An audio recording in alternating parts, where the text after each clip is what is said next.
Hello, हमें question given है, हमें दिया गया है कि माना अल्फा तथा बीटा समीकरण x square minus x minus one equal to zero के मूल हैं।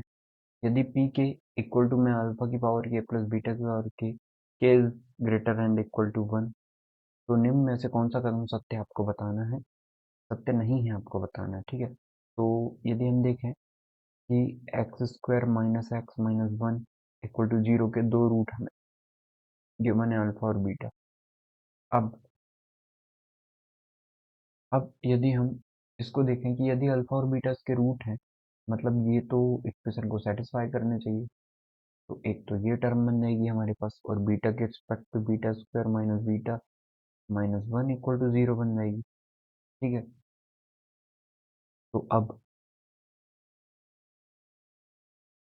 अब हम देखें इस क्वेश्चन को कि कैसे रिलेट कर सकते हैं हम। तो हमें ये बोला है कि पी के कितना गिवन है, हमें अल्फा की पावर के प्लस बीटा की पावर के।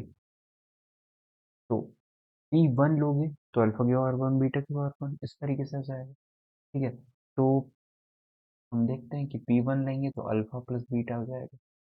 पी टू लोगे आप तो alpha square plus beta square आ जाएगा। पी थ्री की बात करेंगे तो alpha cube plus beta cube, ये आ जाएगा। इस तरीके से टर्म्स बन जाएंगी हमारी। ठीक है, तो अब हम देखें कि हमें वैल्यूज किसकी बतानी है ना। तो जैसे ही आप वैल्यूज मतलब जैसे ही आप देखोगे कि वैल्यूज हमें कैसे बताना है, तो हम इसको देखते हैं। ठीक है, अब जो भी चीजें हैं हम ऑप्शन से देखेंगे कि कौन सा करेक्ट है कौन सा incorrect. P one plus P two plus P three plus P four plus P five, यदि हम इसे देखें तो क्या हम ये बोल सकते हैं कि ये कुछ इस तरीके से हो जाएगा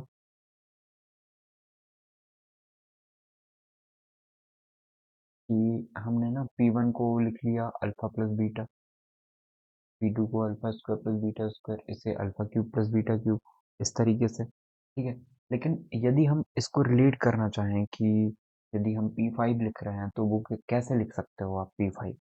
ठीक है, किस तरीके से लिख पाओगे।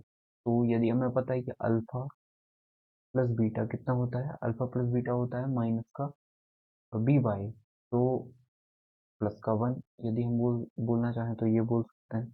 ओके, और यदि हमें बोल रहे हैं कि अल्फा इंटू बीटा कितना हो जाएगा, प्रोडक्ट ऑफ रूट कितना हो जाएगा, तो वो हो जाएगा माइनस का वन। ठीक है, तो इनसे भी आप रिलेट कर सकते हो जो हमें गिवन है उसको।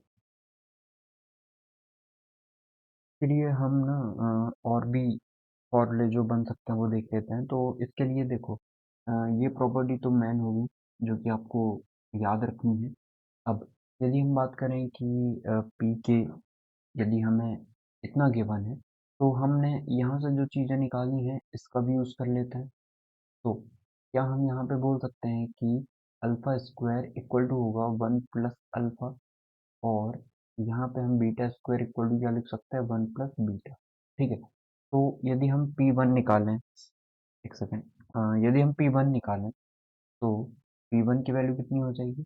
जैसे ही आप अल्फा की पावर वन बीटा की पावर वन रखोगे तो अल्फा प्लस बीटा जो कि वन है। ठीक है, पी टू कितना हो जाएगा आपका, पी टू आपका हो जाएगा, जैसे ही आप पी टू निकालोगे तो ये हो जाएगा अल्फा प्लस बीटा, तब ये है alpha square plus beta square, आप ये बोल सकते हो। ठीक है, तो ये कितना आ जाएगा, ये आता है अल्फा प्लस बीटा का स्क्वायर माइनस का टू अल्फा इंटू बीटा। ठीक है, तो अल्फा प्लस बीटा का square, alpha plus beta one है, वन का स्क्वायर माइनस का टू अल्फा बीटा, तो minus two multiply minus one, तो माइनस का मतलब प्लस का टू और वन थ्री हो जाएगा। ठीक है, अब यदि हम इसको देखें कि पी के, इसको रिलेट करें हम इन दोनों को, तो क्या हम ये बोल सकते हैं कि पी के की वैल्यू कितनी है, ए की पावर के और बीटा की पावर के। यदि हम इसके जैसे बनाए तो हम एक काम करते हैं, यदि हमने ए के की माइनस टू ऐसे लिख दिया और अंदर लिख दिया है ए स्क्वायर, इन दोनों का मल्टीप्लाई करके ए के आ जाएगा, क्योंकि सम हो जाएगा यदि बेस सेम है तो। एक्स की पावर एन इंटू एक्स की पावर एन होता है, तो एक्स की पावर एम मल्टीप्लाई में एम प्लस एन हो जाती है। ठीक है, तो वैसे ही बीटा के लिए बीटा ऐसा क्यों कर रहे हैं हम, ताकि वैल्यूज पुट कर सकें। ये कितना आ जाएगा, बीटा का स्क्वायर। ठीक है, ये अल्फा है, ये अल्फा है। अब यदि हम पी के इक्वल टू देखें तो क्या आ जाएगा ये ए के माइनस टू ए स्क्वायर की वैल्यू कितनी लिख सकते हैं 1 + अल्फा, ठीक है, प्लस बीटा के माइनस टू, बी स्क्वायर को क्या लिख सकते हैं हम 1 + बीटा, ठीक है।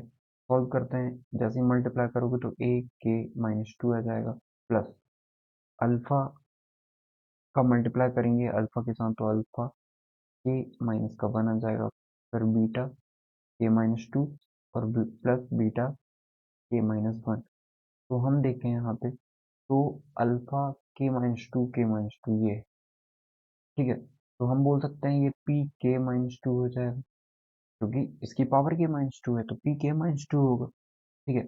वैसे ही हमने यदि बोला कि ये अल्फा के माइनस वन बीटा के माइनस वन है तो ये पी के माइनस वन हो जाएगा, पी के की वैल्यू, पी के की वैल्यू मतलब पी से एक कम, के से एक कम और के से एक टू, टू कम, दोनों वैल्यूज को पुट करोगे तो आंसर आ जाएगा। अब ये क्या चीज निकल के आ गई आपको थोड़ी सी मतलब लग रही होगी कि ये वैल्यू क्या है। तो यदि हम देखें पी टू, ये है पी टू, टू में से एक जाएगा तो वन बचेगा, टू में से टू जाएगा तो पी जीरो बचेगा, इस तरीके से आपको रिलेट करना है इस चीज, ठीक है। अब पी थ्री की बात करें हम, पी टू तक तो हमने निकाल दिया, पी थ्री की बात करें तो पी थ्री कितना होगा, पी थ्री होगा टू में से एक, थ्री में से एक कम कर दो, ये थ्री है तो थ्री में से एक कम करेंगे, थ्री में से टू कम करोगे तो एक बचेगा, थ्री में से एक कम करोगे तो टू बचेगा। तो पी थ्री की वैल्यू कितनी आ गई, पी वन की वैल्यू कितनी थी वन, पी टू की वैल्यू कितनी थी three, three plus one four आ गया, ठीक है। वैसे ही पी फोर निकाल लेते हैं, पी फोर कितना, चार में से दो जाएगा दो बचेगा, चार में से एक जाएगा तीन बचेगा, पी टू कितना आया है, पी टू आया है अपना थ्री, और पी थ्री कितना आया है फोर, कितना आ जाएगा सेवन। इस तरीके से हम देखना है पी फाइव कितना आ जाएगा, पी फाइव मतलब P three plus P four, तो पी थ्री आया था फोर प्लस सेवन, 11 आ गया। हमें बोल रहा है सबका सम 26 आएगा, चेक करते हैं। तो पी वन है अपना one, one plus three four, four और फोर एट, एट और सेवन फिफ्टीन, फिफ्टीन और 11 आपका 26 हो जाएगा, मतलब ये करेक्ट है। हमें तो इनकरेक्ट वाला बताना है तो हम बोलेंगे ये करेक्ट है। पी फाइव 11 आ रहा है, पी फाइव 11 आ रहा है बिल्कुल, ये भी करेक्ट है। P three, P five minus P four आ रहा है, पी फाइव कितना है 11, पी फाइव 11 है, पी फाइव 11 है और पी फोर है सेवन, सेवन में से हो जाएगा पी थ्री बचेगा, पी थ्री कितना है फोर है, बिल्कुल करेक्ट फोर बचा है। अब हम फोर को देख लेते हैं, P five P two into P three, P five कितना है 11 है, और ये कैसे आ रहा है पी टू इंटू थ्री करके, टू कितना है थ्री, और पी टू कितना है थ्री, और पी थ्री कितना आया फोर, फोर मल्टीप्लाई थ्री कर रहे हैं 12 आ रहा है, ये तो 11 मतलब ये तो इनकरेक्ट है, इसका मतलब ये करेक्ट नहीं होगा।